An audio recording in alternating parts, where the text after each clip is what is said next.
why does this happen to me? Why? Why? Why?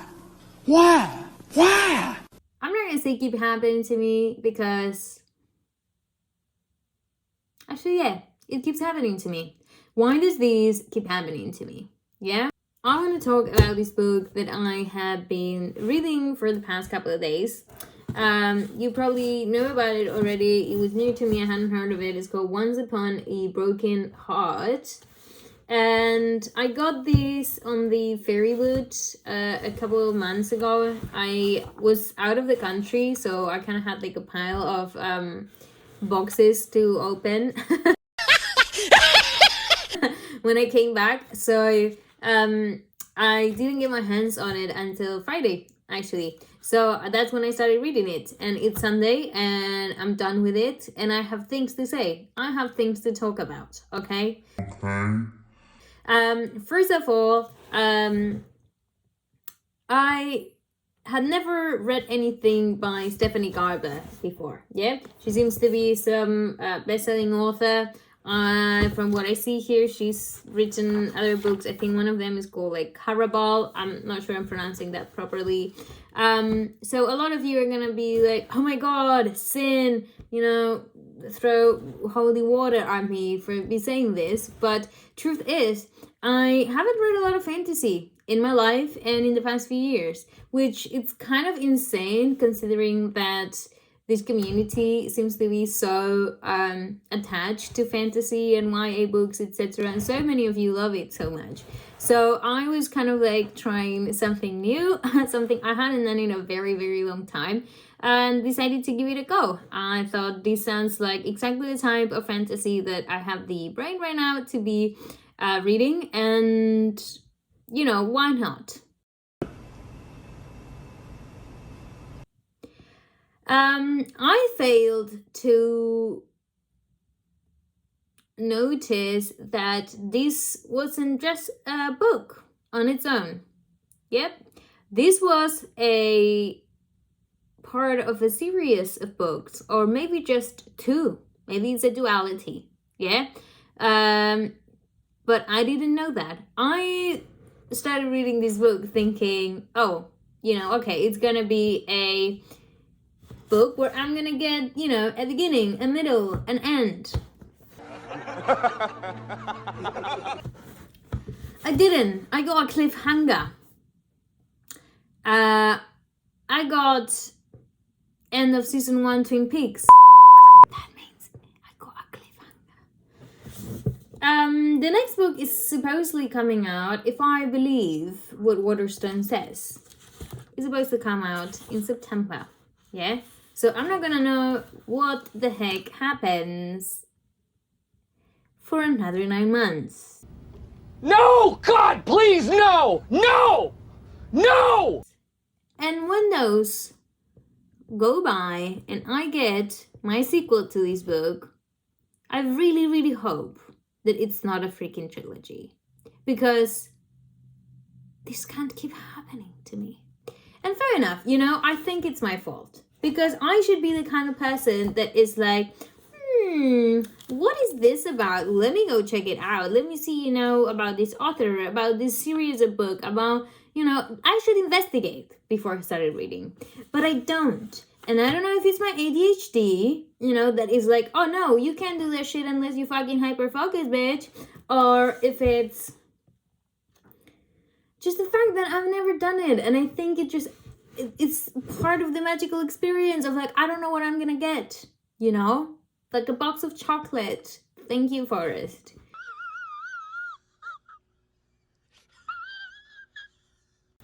And fair enough, my fault. I do this all the time. I get books in beautiful boxes and I'm like, oh, that's nice, I'm gonna read that now, I'm gonna read that next. But then, boom, I don't investigate. Is this just one book of like 8 other? Is this part of a trilogy? Is this author dead and not planning on writing any more books? And I should do that more often. I've decided that. Anyway, going back to the book. Okay. It's a sign copy, and it's actually incredibly beautiful. I mean, look at that. Look at that. It has this beautiful sleeve, which is very sort of like manga inspired, I guess, with the king, which I'm guessing that one's the King of Hearts, and our protagonist, of course, the King of Hearts. Has blue hair, and he's the only character in the book with blue hair, so pay me no attention. I finished reading this book at 4 a.m., which means at my age that my brain function isn't as good as it should be. But I think this is better. Fly was killing me. So like I would say, like it gets to a point in your life where like you feel like, okay, yeah, this trope has been done and done over again, or this specific plot line, or like this type of characters have been done over and over again. But it's kind of like they do it really well. You maybe find an author that makes something that has been done so many times incredibly interesting anyway. So the first couple of chapters, I was like, I don't really know if I'm gonna enjoy these. I thought I'm gonna push through, and I think it got better. I think it got a lot better. The first couple of chapters, maybe the first 3, the thing is some of her chapters are like really short, some of them are just like 1 page. So don't like take first 2-3 chapters with a grain of salt when I say this, because it could have been like the first 5, because 1 chapter was like 1 page. But I would say like the first 1/8 of the book, I was like, you know, I'm not sure where this is going. I kind of like been there, done that. It was very much sort of like a Cinderella type story. So I wasn't very sure. What I did like was that it starts with the main character doing something a little bit morally dubious.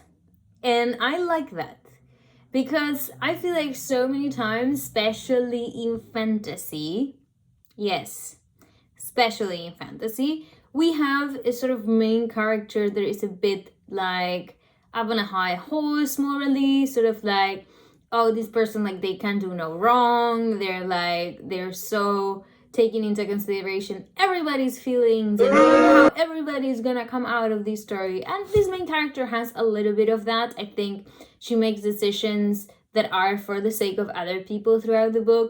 But straight away, she has a very selfish desire, which is that she wants to stop the wedding of this guy that she loves.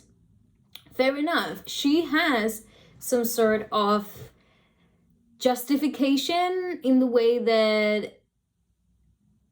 she thinks about it. I think what she believes is that this guy is under a spell and that he was supposed to marry her. They were in love, and suddenly, from one day to the next, this guy is obsessed with her stepsister and he's gone and proposed. So she thinks that's kind of weird. So she goes to a fate, which are these sort of like magical creatures in the book that are naughty, I would say. They're people, or not people, I really don't know what they are, that despite having powers, and people usually asking them to use these powers, they tend to perhaps cause more trouble than they intend to fix. Yeah? So she goes to the King of Hearts. Hi, it's me editing the video. Please ignore every time I say the King of Hearts. He's actually the Prince of Hearts. I'm just, I'm losing it. I'm sorry. Bye.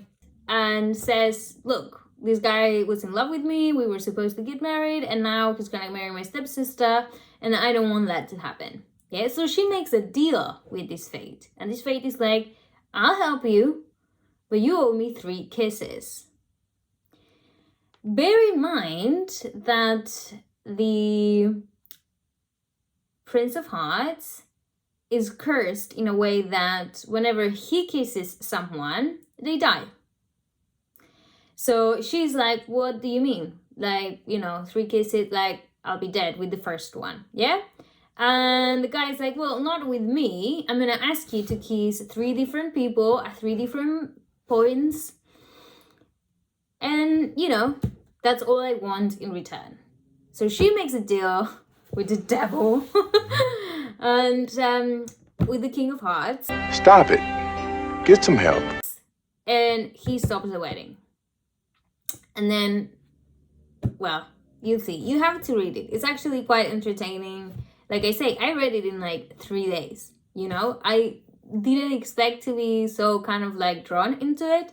But I liked it. Also, I think it takes away a little bit of the magic. I love kind of like opening a book. I mean, I don't really know where this is going. I don't really know much about the author or other things they've done. And I love that. I think, you know, it makes my reading experience a lot more enjoyable because I don't sort of like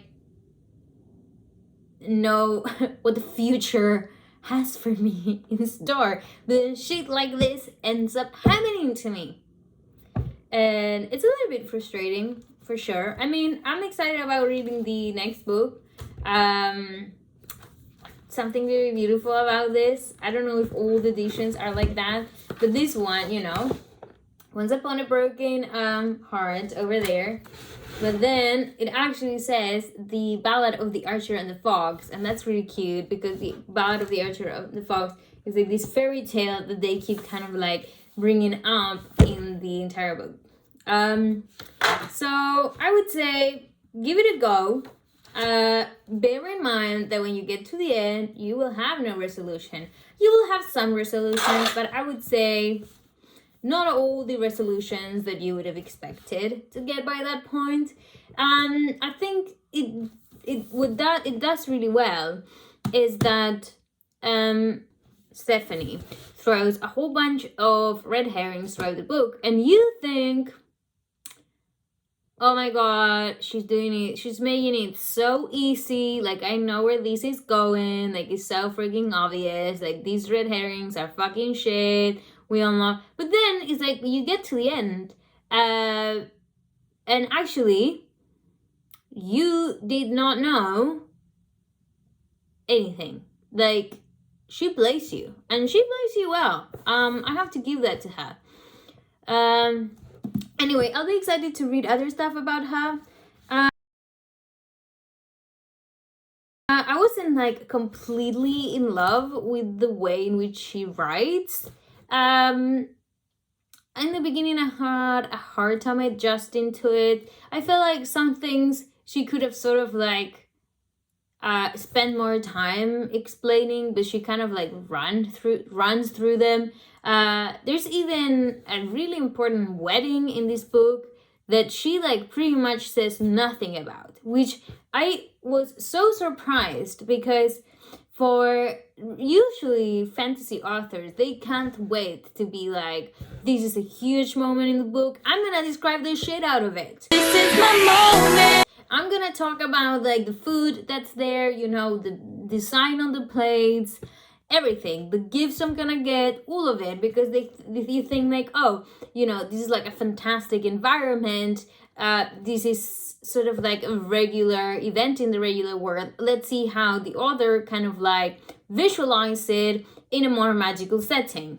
I feel like authors like pay for being able to do shit like that. They live for it, yeah.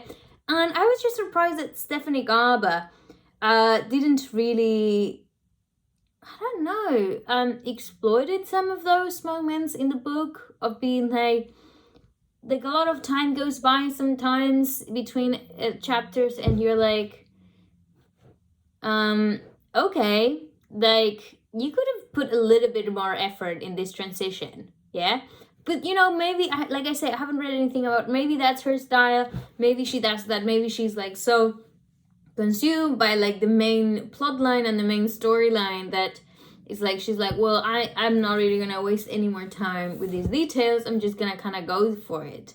Another thing I fucking hate from these type of books in general is when they like make up foods, yeah, but they don't fucking explain what they are, yeah. So there's this one moment in the book where they talk about blueberry creams.